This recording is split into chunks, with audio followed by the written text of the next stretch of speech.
जो भी विपक्ष का नेता होता है उसी के घर पे रेड क्यों पड़ता है, चाहे ईडी हो, आईटी हो या सीबीआई हो, हर रेड इन्हीं लोगों के घर पे क्यों पड़ता है? क्या भाजपा में एक भी दंगाई नेता नहीं है?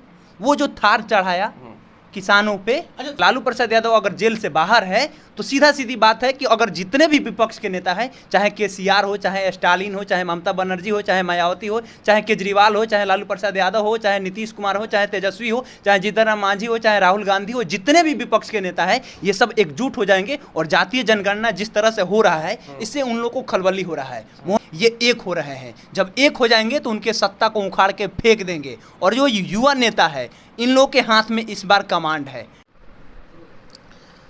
लालू प्रसाद यादव पर फिर से एक बार कटाक्ष किया गया, यूं कहें हमला किया गया। और हमला किया गया किससे?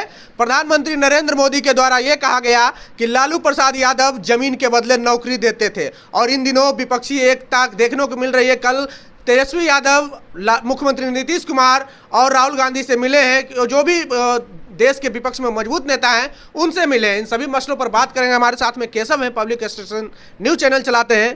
केशव, प्रधानमंत्री का बयान कि लालू यादव जमीन के बदले नौकरी देते थे, क्या इसका क्या प्रभाव है, कैसे देख रहे हैं इसे आप? देखिए, दिक्कत इस बात का है ना कि प्रधानमंत्री को कि उनको लग रहा है कि 2024 का जो हमारा कुर्सी है वो हिल रहा है। और लालू प्रसाद यादव अगर जेल से बाहर है तो सीधा सीधी बात है कि अगर जितने भी विपक्ष के नेता हैं, चाहे केसीआर हो, चाहे स्टालिन हो, चाहे ममता बनर्जी हो, चाहे मायावती हो, चाहे केजरीवाल हो, चाहे लालू प्रसाद यादव हो, चाहे नीतीश कुमार हो, चाहे तेजस्वी हो, चाहे जीतन राम मांझी हो, चाहे राहुल गांधी हो, जितने भी विपक्ष के नेता हैं ये सब एकजुट हो जाएंगे और जातीय जनगणना जिस तरह से हो रहा है इससे उन लोगों को खलबली हो रहा है। मोहन भागवत का स्टेटमेंट आपने सुना होगा। मोहन भागवत ने कह दिया साफ तौर पे कि जाति पाति बनाने का काम पंडितों ने किया है। और जो स्ट्रक्चर है इन लोगों का, भाजपा का जो स्ट्रक्चर है, हिंदू से मुस्लिम को लड़वाना, मुस्लिम से हिंदू को लड़वाना, उन लोग का नेक्सस ही यही है। अब लग रहा है कि धीरे धीरे इनका नेक्सस फेल हो रहा है। जिस तरह से आपने देखा कल जो ट्विटर पे पोस्टर और जो फोटो वायरल हो रहा था, तेजस्वी यादव, केजरीवाल के साथ में नीतीश कुमार, राहुल गांधी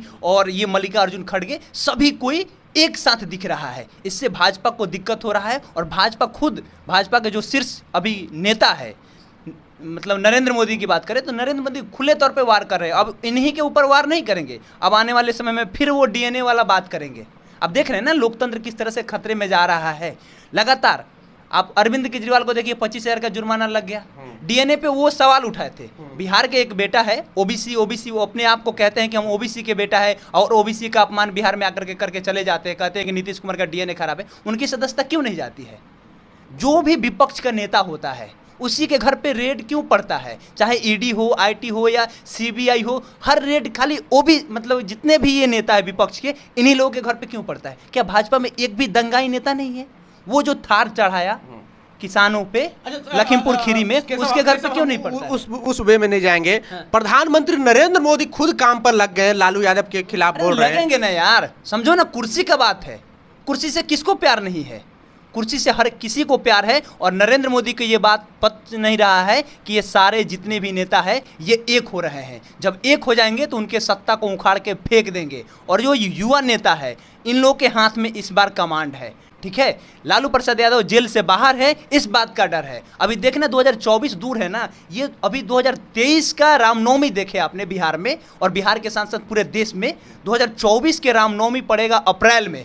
ठीक है, और जो चुनाव होगा वो पड़ेगा मई में। आप देखिएगा उस समय के रामनवमी में क्या कुछ कराएगी भाजपा, ये खुले तौर पे कर रहे हैं। इसे कहने में हमको तनिक भी डर नहीं है इस बात का, क्योंकि जान रहे हैं कि क्या कुछ हो रहा है। बिहार शरीफ जहां आ रहे हैं अमित शाह, जो भाजपा के एक नेता हैं और साथ साथ देश के गृह मंत्री है। अब देखिए जितने भी दंगे हुए हैं वहाँ पे, ये हमारा नहीं, इकोनॉमिक्स टाइम्स का रिपोर्ट है, एनबीटी का रिपोर्ट है कि जब जब देश में दंगा होता है तब तब भाजपा को बढ़त मिलती है, राजनीतिक फायदा होता है। और सबसे ज़्यादा कौन आता है भाई?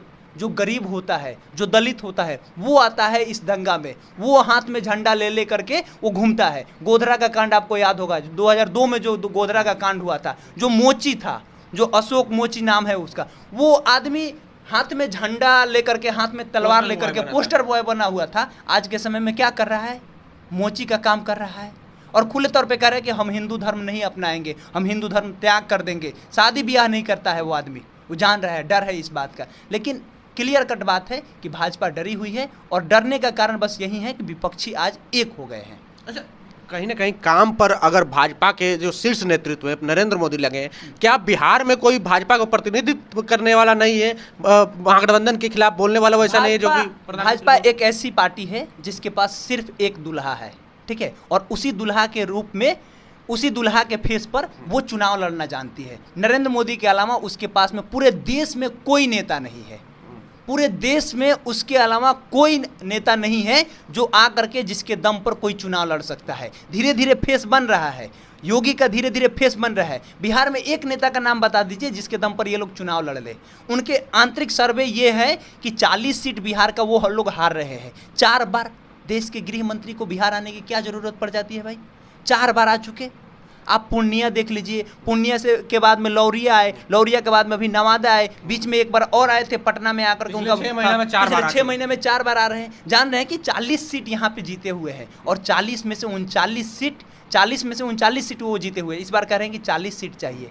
नवादा में आकर के कह देते हैं कि जो लोग दंगा करते हैं उन्हें हम उल्टा टांग देंगे, जो लोग दंगा करते हैं उन्हें उल्टा टांग देंगे। अब हमें आप बताइए कि उनके पास 40 सीट जब है तो 40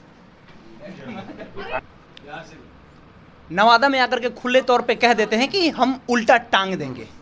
भाई आप बताइए, जो कांड इतना दंगा किया उसको उल्टा क्यों नहीं टांगते हैं भाई, क्यों नहीं टांगते हैं? अभी जो कर रहा है, आप देश के गृह मंत्री है, कम से कम आ करके ये मंच पे ये बातें नहीं कह सकते थे कि जो लोग दंगा कर रहे हैं हम उन्हें छोड़ेंगे नहीं, और शांति सद्भावना का आप मैसेज दे सकते थे, आप नहीं दे रहे। आप वोट की राजनीति करने के लिए, मतलब समझिए सियासत की राजनीति कहाँ चली गई है कि आज के समय में इस तरह का भाषा का लोग इस्तेमाल कर रहे हैं। लालू यादव पर सीधे सीधे निशाना साधा जा रहा है, लालू यादव की छवि खराब की जा रही है, डायरेक्ट कहे तो चोर साबित करने की कोशिश। अरे कैरेक्टर मार देने से ना आदमी का सब कुछ खत्म हो जाता है। भाजपा चाहती है कि जितने भी विपक्ष के नेता, एक लालू यादव की बात मत कीजिए, जितने भी विपक्ष के नेता हैं सभी किसी का कैरेक्टर मारना चाहती हैं ताकि जनता के बीच में ये लोग जाए और इन्हें वोट नहीं मिले। लेकिन ये नहीं जान रहे हैं कि आज के समय में जितने भी लोग हैं ये विपक्ष के, ये सब एकजुट हो रहे हैं और आने वाले समय में आप देख लीजिएगा 2024 के चुनाव में हमें जहां तक लगता है अगर ये सब कुछ ठीक ठाक रहा तो ये लोग को इस बार जीतना मुश्किल हो जाएगा भाजपा को। चलिए, तो हमारे साथ में केशव थे, पब्लिक स्टेशन चैलेंज चलाते हैं। इनकी बातों से आप कितने सहमत हैं प्रतिक्रिया कमेंट बॉक्स में जरूर दें। बने रहे जोहार हिंद के साथ। जय भीम, जय भारत।